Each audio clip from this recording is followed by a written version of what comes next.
What's going on, people? Welcome to United View. Good afternoon. Good evening, really. Late afternoon for us, but good evening to you guys. Good morning to you guys, depending where you're watching. Latest transfer updates. We've got a little bit on Rasmus Hojlund and a little bit on Onana. It's the weekend, so everything has slowed down a little bit, which actually is very welcome by me and Owen because last week was mental. Yeah, it was mental. So we thought we'd try something a little bit short, a little bit snappy, sharp, straight to the point, and straight into it. So smash a like on the video, subscribe to the channel if you are new. Rasmus Hojlund, bid put in, bid rejected apparently. maybe yes. So reports Maybe. reports coming out of Italy this afternoon from. Get ready for this pronunciation, Flex. Corriere della Sera. Oh, bloody hell, Del boy, bloody hell. So I have to do like an Italian accent. I can't really do that. I have to say Tagoladelle. Corriere della Sera.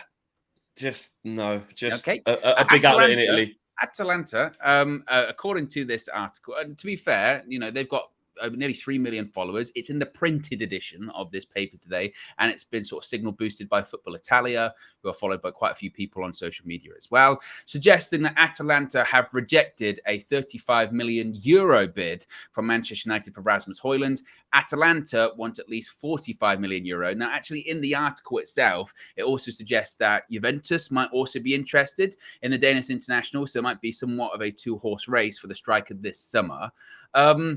It's quite curious because there's a lot of difference in the price. I mean, about a week or so ago, we were being quoted 80 million quid for him. So I don't know how much stock is in it. Obviously, we'll wait, Flex, to see if we get any more sort of bigger, more domestic people, Ornstein, Romano, etc., suggesting if a bid has gone in. But just the fact that this story is out there, does that make you a little bit more confident that maybe actually now the Mount deal's parked, that's done, we're moving on to the more bigger targets that we actually need? Yeah, even though like Rasmus Hojlund, like we've got the reservations over the kid of like, even if he comes in is our main striker signing, it's like the expectancy on him, and is he ready for that? Probably not.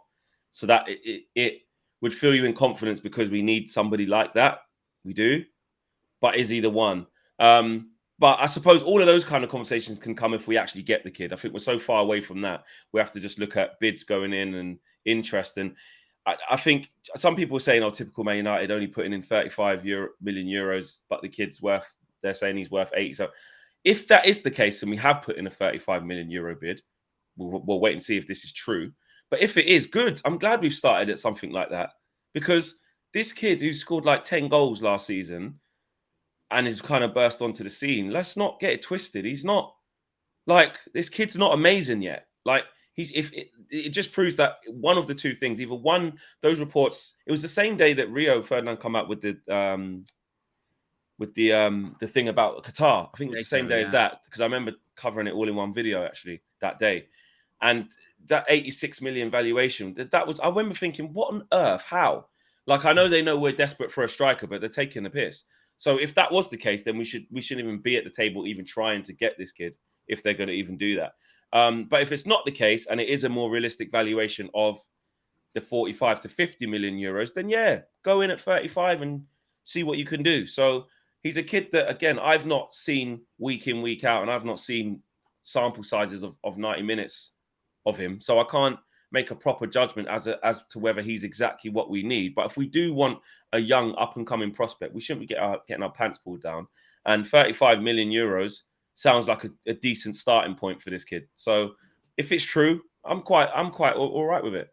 Yeah, I think the prices that were quoted previously were the definition. I mean, there's a lot of talk about Man United tax at the moment, isn't there? There's a lot of talk about that. And I think it's one of those phrases at the moment that's getting bandied around in some circumstances where it doesn't make a ton of sense because it's just negotiating. But in this case, that is Man United tax. I mean, again, if they're charging 80 million quid for a 20-year-old, scored 10 goals last season, to your point, no, come on. And you've got to start a bit lower, negotiate yourself up. So again, if it is true, I see it as a positive that, okay, we're going for a striker. I just have reservations on how true it might be because everyone knows the financial situation at United. Everyone knows the Onana stuff is definitely concrete. The De Gea stuff is definitely ongoing.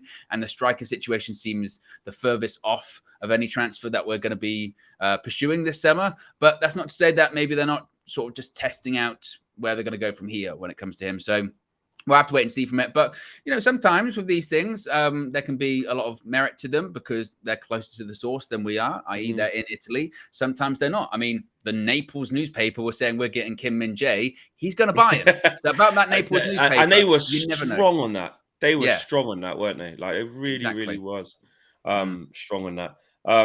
But yeah, so last year in Serie A, he played 32 times. So he played the whole season, in Serie A, pretty much. That means he started pretty much every game, which is, fantastic for him. But he scored 9 goals. And that's not me saying, he's awful. Of course not. It's not, but we can't get carried away. He hasn't. It's not like he's absolutely smashed the whole thing out of the ballpark. Do you know what I mean? United picked him for a reason. Yeah, they're going after him. They picked him for a reason, and we picked him early, didn't we? Yeah, and they probably thought, there's potential there, but they also picked him for the reason that there's a lot of strikers out there that we could get maybe this summer, but we want to get someone we think's good, but also is relatively affordable. And at the moment he becomes not affordable, they won't go after him anymore because there is a finite budget that United are dealing with. And I think Atalanta, probably rightfully so, will be looking at United going, oh, here's the big great white sharks come in with all the cash. Let's rinse them for all they're worth. And the problem is that's a bit of a falsehood with United at the moment because that cash we don't have. We've got credit, but we don't have cash. So they've got to work with us. If they want to get this deal done, they've got to work with us. And I think that's probably what John Murta would be saying to him. Yeah, exactly. And I just think that if it's someone that we've identified as a project, a long-term project, which you should imagine that's what it is, with him being so young, then fair enough. Take your time with it, get the right deal, don't overpay. But at the same time, let's not think that if we get this kid, our striker problems are sorted, because it just isn't going to be that. This kid's not going to come in and score 20, 25 goals in the league. Well, you can never say never, but I think that's extremely, extremely unlikely to say it at least. So that's the latest on Rasmus Hojlund, and a little bit on Andre Onana as well, in terms of still no formal bid from Manchester United. Yeah, this is kind of wild what's been going on with Andre Onana over the last 24, 48 hours, because it feels like it's like the takeover situation. It's coming tomorrow, Flex. It's coming tomorrow. This bid that's going to come in is coming tomorrow. Now, it's been suggested by, again, Italian outlets, La Gazzetta dello Sport, is saying that Man United was supposed to meet with Inter sporting director Piero Orselio in the Balearic Islands yesterday before Marcelo, very specific, before Marcelo Brozovic's indecision over a move to Saudi Arabia stopped that happening. So they're saying the meeting kind of got postponed. Alongside the missed meeting, Manchester United, quote, took a little more time than expected to make the decisive step and present an official offer for Andre Onana. That is expected sooner rather than later, though, with Inter wanting 50 million euros plus add-ons. They continue by saying, while United are yet to make an official offer for Andre Onana, there is still confidence that they will sooner rather than later. Indeed, there is, quote, determination and haste at United to get the deal done. And they also say Manchester United are, quote, in a hurry to sign Andre Onana from Inter Milan. And a bid is expected, quote, in the next few hours, which is what they said yesterday too. That was going to come in definitely yesterday. Now it's going to come in the next few hours. And I'm not saying we're not going to bid for Andre Onana, because I think we are. But I also say you do have to put 2 and 2 together and get the right outcome, which is 4 in this case, which is David De Gea is getting married this weekend. They have said over and over again, most likely they're not going to put a bid in for a goalkeeper until they decide what they're going to do with David De Gea. They are going to decide, both parties, what they're going to do next week, once he's back, once everyone's back in training. So as far as our bid's going to go in, it might be. Egg on my face. I hope so. I'd love to see United move quickly, but I just don't think we're going to see anything today or tomorrow. I think it's going to come next week. I do think we'll sign Andre Onana, but they're doing this like I said. Next, it's going to be in an hour. Why didn't it go in yesterday? The meeting didn't happen. Why did the meeting didn't happen?